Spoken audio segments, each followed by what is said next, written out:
Hanap na ng mga pulis. Ikaw eh. Si Romy, hindi ako.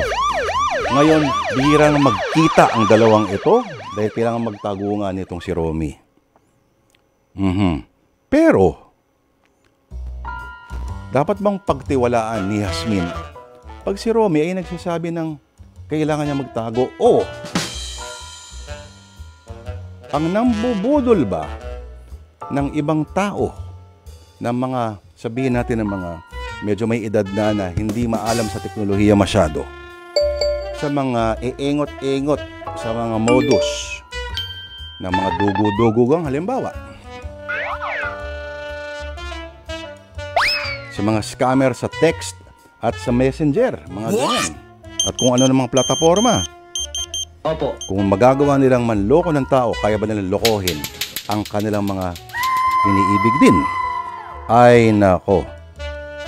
Kaya dito na nagsisimula magkaroon ng agam-agam itong si Jasmine kung magkakaroon ba talaga ng pupunta ng kinabukasan ang ganitong klase ng pag-iibigan, mga kapatid. Kung ito ba ay love o love scam, tuloy na po natin ating kwentong pinamagatang She's Dating the Scammer. Parang budol na to ah.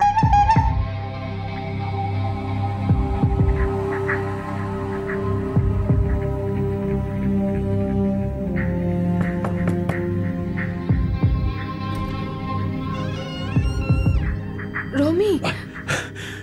Jasmine, buti binuksan mo agad ang pinto. Oh, halika. Pumasok ka na. Baka may makakita pa sa'yo. Halika. Salamat. Wala bang sumusunod sa'yo? Wala. Ay, naku.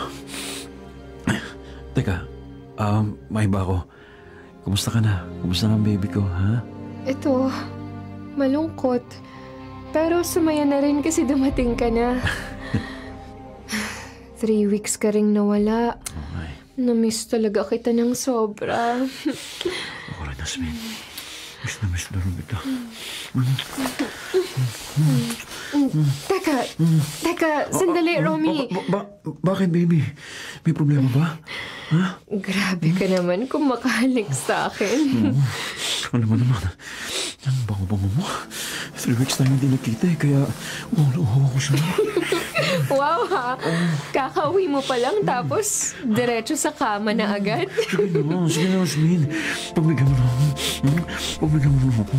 Dapat pinagbibigyan mo ako kasi matagal ako nawala, di ba? Sige na naman. Pagbibigyan naman kita. Mahal kita eh. Talaga? Pero, Romy, Bakit? hanggang kailan ka dito? Kailangan ko din umalis agad. Bukas na umaga. Alam mo na, ayoko madamay ka sa gulo eh. Teka, ibig sabihin, pagkatapos nito ilang linggo ulit kitang hindi makikita? Oo, Jasmine, pero pasensya ka na talaga. Ha? Pakis ka na. Oo, talaga. Naiintindihan ko naman, Romy. Kung naiintindihan mo ako, edi, pwede ba pagbigyan mo na ako? Ha? Sige na, Romy. Salamat. Simulan na natin. Ano? Pumunta na tayo sa kwarto. Ay, salamat. Kagaya kita.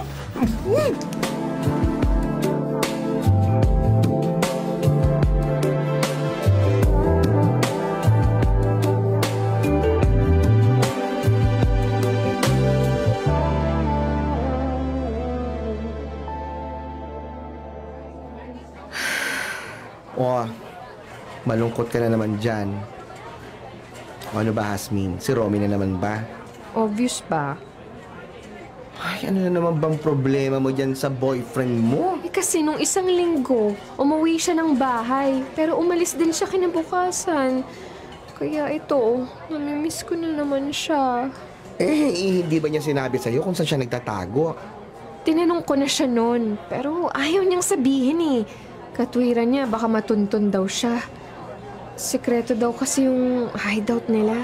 Ay, Jasmine. Kailan ba aalis kasi yan sa budol-budol yung boyfriend mo, ha? Hindi ko alam sa kanya, Danny. Ang sabi lang niya sa akin, natatakot daw siya kasi baka ipatumba siya oras na umalis siya sa grupo. Ay, naku, ang gulo naman ang buhay ng lalaking yan. Pati ikaw tuloy nadadamay eh. At teka, kailan daw babalik niya? Hindi ko alam. Alam mo, Bes, mag-isip-isip ka na. Ganyan ba talaga ang gusto mong buhay, ha? Ganyan ba ang lalaking gusto mong makasama habang buhay? Tingin ko, Hasmin, wala kang kinabukasan kay Romy.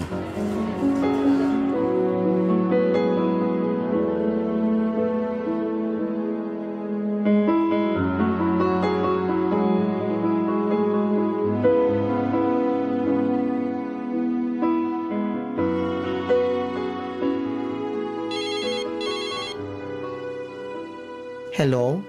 Dani, ako to. Ay, Ang mama ni Hasmin. Mother. Aling Tonet, napatawag po kayo. Tatanong ko lang sana kung kumusta na ang anak ko. Kasi napapansin ko kapag kausap ko siya sa phone, malungkot siya. Tinatanong ko naman siya kung anong problema niya, pero ayaw naman niyang sabihin sa akin ng totoo. May alam ka ba sa nangyayari sa anak ko? Ay, Aling Tonet, may aaminin po ako sa inyo. Si Hasmin po at si Romy, nagli-live-in na po sila dito sa Maynila. Ano? Dani! Ba't kayo mo lang sinabi sa akin? Kailan pa sila nagli-live-in? Mother, mga 2 months na po yata. Ay, nako. Ay, pasensya na po kayo, ha? Kung hindi ko po sinabi sa inyo kaagad.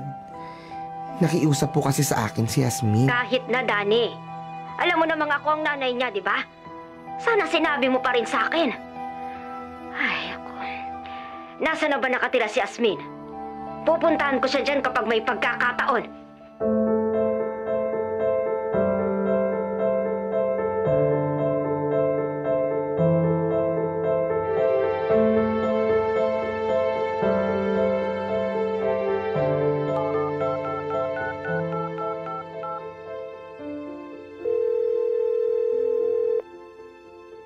Hello? Hasmin? Buti naman at sinagot mo na rin tong tawag ko. Pira ba ito? Ang kulit mo eh. Sinabi ko na nga sa'yo, huwag ka na munang tumawag sa akin. Baka matris sa mga pulis na pag-uusap natin eh. Malilintik ka na ako sa mga kasama ko oras matiktikan kami. Kasi naman, Romy, ang tagal mo nang wala dito sa bahay. Namimiss na kita. Sobra na rin ako nag-aalala sa'yo. Hasmin, alam mo naman ang dahilan kaya bihira lang ako umuwi sa bahay natin, di ba? Oo, Romy. Oh. Kaso, nagsasawa na ako sa sitwasyon natin eh. Ano ba? Hindi ka ba talaga titigil dyan sa illegal mong gawain? Pwede ba, Hasmin? Huwag mo na akong pakialaman. Hindi ako titigil sa gawain ko. Romy naman! Ano ba? Ganito na lang ba tayo palagi? Romy, ayoko na ng ganito. Sawang-sawa na ako. Umuwi ka na dito, Romy. Ngayon din. Kasi kung hindi, hiwalay na tayo. Bakit nga naman magbabago si Romy? Pinasok niya yung relasyon na yon na gano'n ay gawain ng mama. Ika nga ng kasabihan, sabi dati ni Shakespeare, natuto kang lumandi, tiisin mo ang hapdi. Dumating si Hasmin sa punto na sukang-suka na sa sitwasyon. Punong-puno na siya. Kahit anong subok niyang pagsabihan at patigilin ang ang live-in partner niyang si Romy sa gawain itong pambubudol ng mga tao. Parang budol na to ah. Aba mukhang siya yata yung nabubudol ngayon. Hindi nakinig sa nanay. Aba, Ayoko, Daddy. Yan ang madugo dyan. Pero, sundin ka. May pag-asa pa kaya na magbago itong si Rom? Anong kailangan sabihin at gawin nitong si Hasmin para magbalik loob o umayos, mapunta sa tamang landas sa buhay at sa batas? Itong kalibin niya. Kikilayan ko yung mukha mo eh. O pwede bang si Hasmin mismo ang tsumutsu sa kanya? Paano na itutsutsu? Hindi na nga alam kung nasan. Di ba? Ayun. Anyway, pero hindi kaya may bahagi sa diwa o sa kalooban nitong si Yasmin na parang nafa-fascinate sa ginagawa ng boyfriend niya. Hasmin? Oh, anong ginagawa mo dito, ha? Hiwalay na tayo, di ba? Hindi. Hindi ko tinatanggap yun. Mahal kita, Hasmin. Hindi ako makikipaghiwalay sa'yo. Umalis ka na. Papasukin mo ako sa loob, please. Please, sige na. Mag-usap tayong dalawa. O sige. Pumasok ka na. Salamat. Hasmin, please. Makipagbalikan ka na sa akin, oh.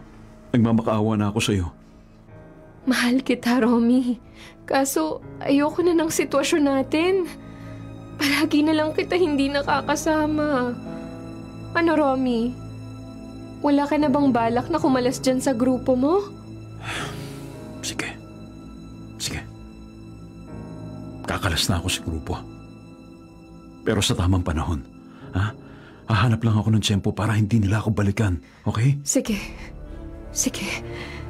Pagbibigyan pa kita. Talaga? Makikipagbalikan ka na ba sa akin? Oo. Makikipagbalikan na ako sa'yo. Salamat, Hasmin. Salamat. Hayaan mo. Babawi ako sa'yo ngayon, ha? Ha? Babawi ako. Umuwi ka lang ba dito para makipagsiping lang? Oh, alam mo namang minamiss kita na sobra eh. Sige na. Sige na naman, napagbigyan mo na ako. Sige. Pabibigyan na kita.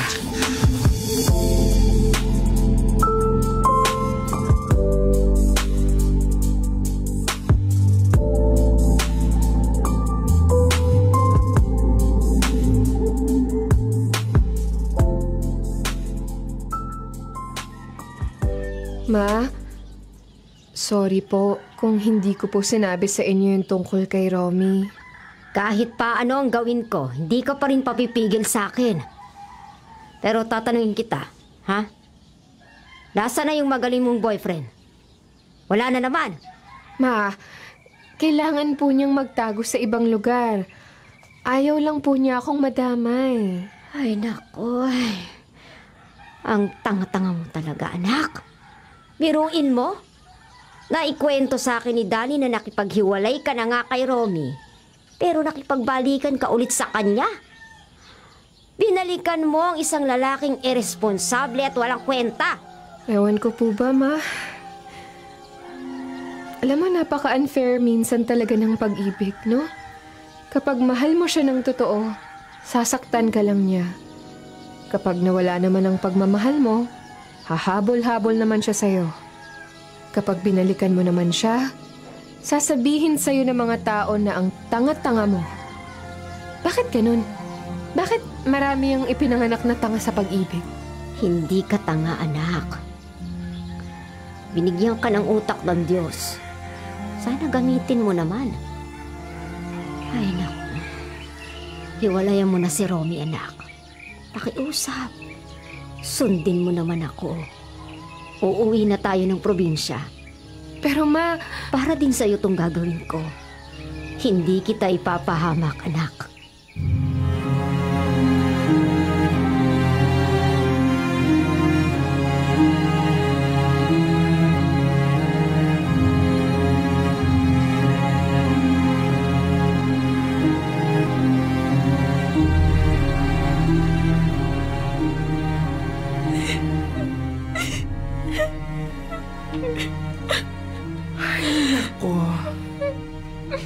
Tahan na. Huwag ka nang umiyak, Bes. Huwag mo nang iyakan pa yang si Romy. sasaktan na kasi ako, Danny. Palagi na lang ako ginaganito ni Romy. Hindi na niya ako kinakausap sa phone. Wala na rin siyang time para replyan ng mga text ko. Pati sa Facebook, hindi na nga rin niya ako sinasagot eh. Tapos, kapag tinatawagan ko siya, nagagalit pa siya sa akin. Baka raw matrace daw yung tawag niya ng NBI o ng mga polis. Malilintikan daw siya kapag natiktikan sila ng grupo niya. At naniwala ka naman doon sa mga sinabi niya, ha? Ewan ko, Danny. Ewan ko. Sa totoo lang, Hasmin, may kutob ako dyan sa boyfriend mo eh. Hindi kaya gimmick lang niya yung sinasabi niyang tinitiktikan siya ng NBI, ng PNP, kung ano-ano pa? Ibang, baka palusot lang niya yun para hindi ka na niya makasama. Hindi naman siguro. Malakas ang kutob ko na hindi ka na mahal ni Romy. Ginagawa ka lang niyang para usanin. Danny, pwede bang pahiram ng cellphone mo? Susubukan kong i-text si Romy gamit ang ibang number. O sige. Ito oh. Magpapanggap ako kunwari na ibang tao. Ito, tinext ko sa kanya. Tingnan mo. Hi. Ayan. Okay. Sinend ko na. Danny! Tumunog! Nag-reply na siya. Who you? Can you be my text mate? Ay. Danny, Naghahanap pa ng ka-textmate, Day, sa gitna ng pagtatago niya. Diyos ko. Yan, Hasmin. Yan ang patunay na niloloko ka ni Romy. Kiyeme lang niya yung pagtatago niya, tapos yung inahanap ng mga NBI at ng pulis. Diyos ko, Day. pag sa iba, game siyang makipag-text. Pero pag sa akin, hindi. Kaya nga, hiwalayan mo na si Romy. Tanggalin mo na siya sa sistema mo. Oo nga. Tama ka, Danny. Hihiwalayan ko na to si Romy. Huli ka, Balbon. Yun, doon nagkasubukan. Sinubukan ni Hasmin na i-text si Romy pero gamit ang ibang number. Parang anonymous number kunyari. Sumagot. Hasmin, huwag kang mawala ng loob. Huwag kang panghinaan ng loob. Dahil baka akala ni Romy, potential target ka rin. Potential victim, di ba? Ikaw, hindi kita tatablahin kasi sawa na siya sa'yo. Ay! Bakit nga ba? Hindi sumasagot itong si Romy. Totoo nga ba na Kiemerut lang? Ika nga ni Blair Arellano. Nadinagdagang. Keme lang niya na pinaghanap raw siya ng NBI, mga polis, kaya hindi siya maaaring magtagal sa linya ng telepono. Siya raw ay matrace. Sinungaling ka! Ang galing ng SIM registration law. Sinungaling Effective ka! na effective. Okay. Pero mga kapatid, totoo nga kaya na game makipag-text si Romy sa iba, puwera lang siya? O alam ba ni Romy kasi potential na mapapakinabangan kung sino man yung makikipag-text sa kanya na yun? O baka sawang-sawa na siya kay Hasmin kahit hindi naman sila matagal nagsama.